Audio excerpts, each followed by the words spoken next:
Hello, I'm Janice Karen, Director of Policy, Technology, and Innovation at the Massachusetts Health Data Consortium, or MHGC.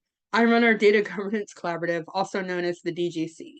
We start each of our weekly meetings with a series of industry quick updates to learn about new and proposed regulations, laws, standards, industry initiatives, and other activity. Join us for this week's updates. So the first update this week is that ONC announced the release of the final version of US CDI version 5 yesterday. It is not, at a glance, I've only had a chance to look at it a little bit. It is not significantly different from the draft version. It includes 2 new data classes, which were part of the draft, observations and orders. In total, there are 16 new data elements. There's 2 new types of clinical notes. There's the new observations added. We had some feedback suggesting some changes around the advanced directives in particular. It does not look like that was taken up in any way. There are 5 or 6 different types of orders. You can see the first 2 here, and here are the other ones. Some new demographic data, including pronouns and name to use, as well as a note that an interpreter is needed, which basically is a yes, no. And then on the provenance, they're requiring specific author and author role, which is a big step forward on the provenance front. There were many of the dozens of existing data elements were modified. I've not had a chance to look at if any of those were significant. And the one thing they called out is that there was one proposed new data element in the draft that they decided not to adopt. I have not had a chance to look into the rationale for that.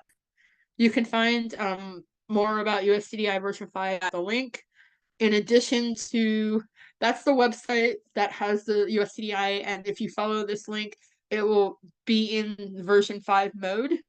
There are also links there to the PDF, and I believe there's a link at the top of the page to the standards bulletin. They always do the standards bulletin with the USCDI release, and that's where they provide a lot of the explanation. So that will be where they tell us why they didn't include the test kit unique identifier, or they talk about decisions they made around adopting or not adopting certain changes, or why they did certain things. So that will be something that we look at further later, but you can get to all of that from the link on the page.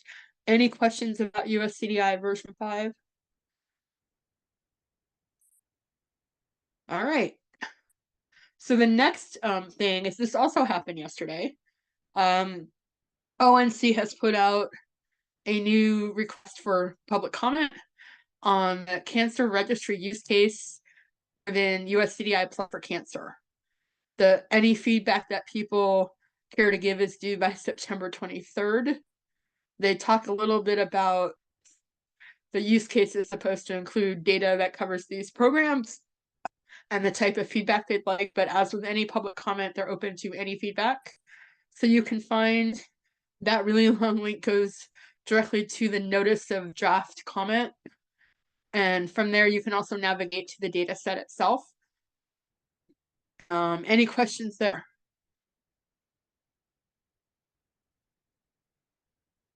All right. Excuse me. Another release that happened, I believe yesterday, but certainly within the last couple of days, is that Sequoia has published a draft data usability workgroup implementation guide. This is version 2 of that guide for public comment, and they give a 30-day public comment period. I think it's actually 33 days, but it's about a month.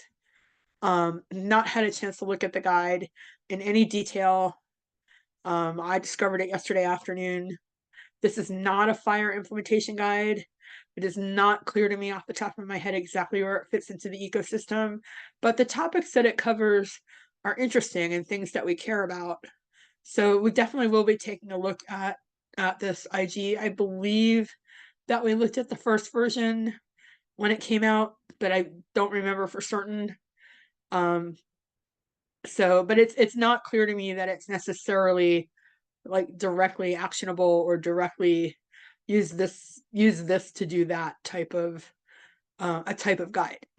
So if you're interested, you can find the guide at the link there, and presumably a little bit more on that later. Any questions or comments or thoughts there? All right. So ONC has put out a new data brief. This one is talking about looking at TUFCA use and plans for TUFCA use at hospitals with 2023 data. And so this is really before, for the most part, before TUFCA was live. So this isn't really about actual use, but really about plans and knowledge about TUFCA.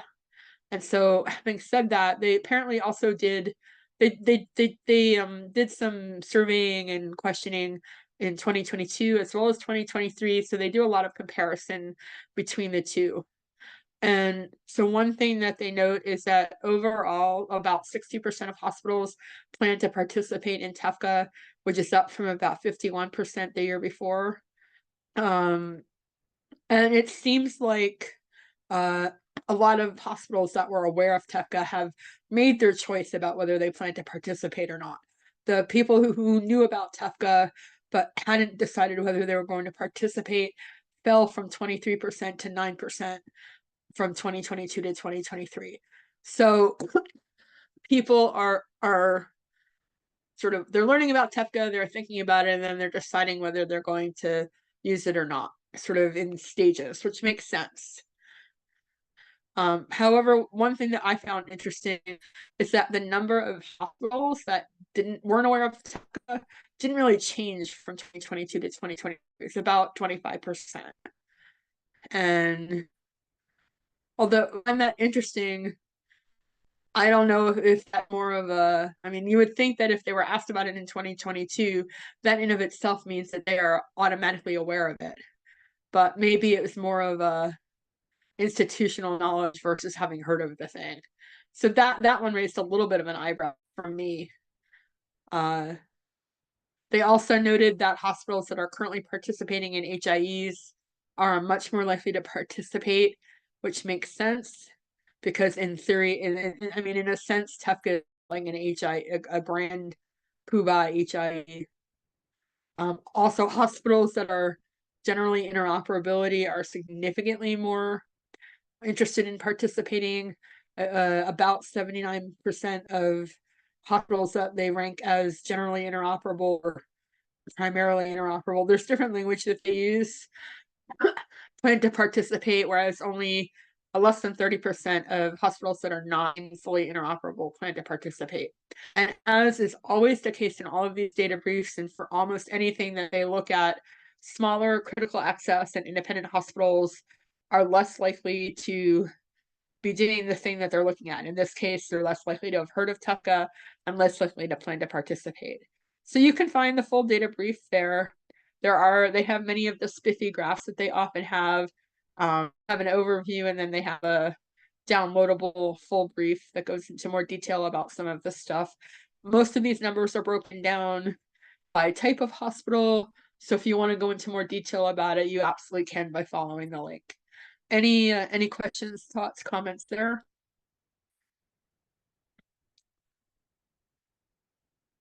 All right.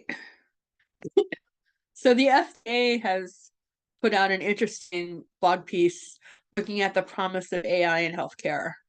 And it's not a huge piece. It's not very long, and it's pretty much at an overview level, but it's really talking about sort of standardizing the way that AI is developed and managing risk, and it focuses a lot on quality assurance, which makes sense for an organization like FDA, where that's a big part of what they do. And so they've put forward they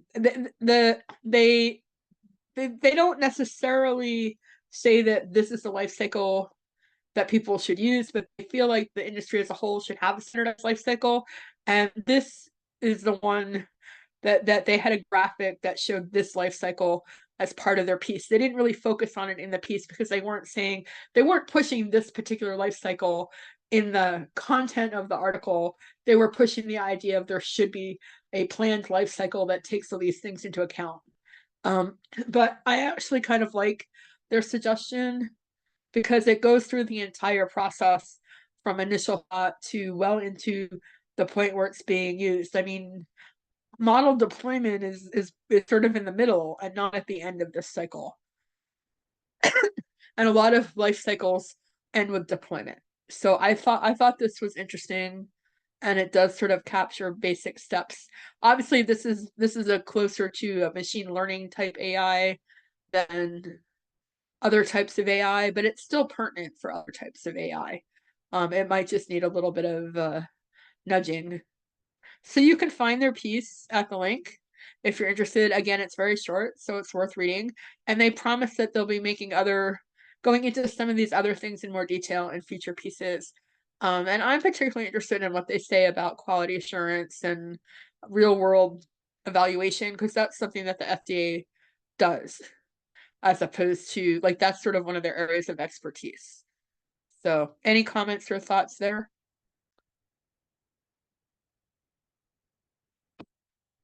All right. Well, I hope you learned a lot from our quick updates. If you're interested in finding out more about the DGC and its other activities, email me at dgc@myhealthdata.org. That email address is also on your screen.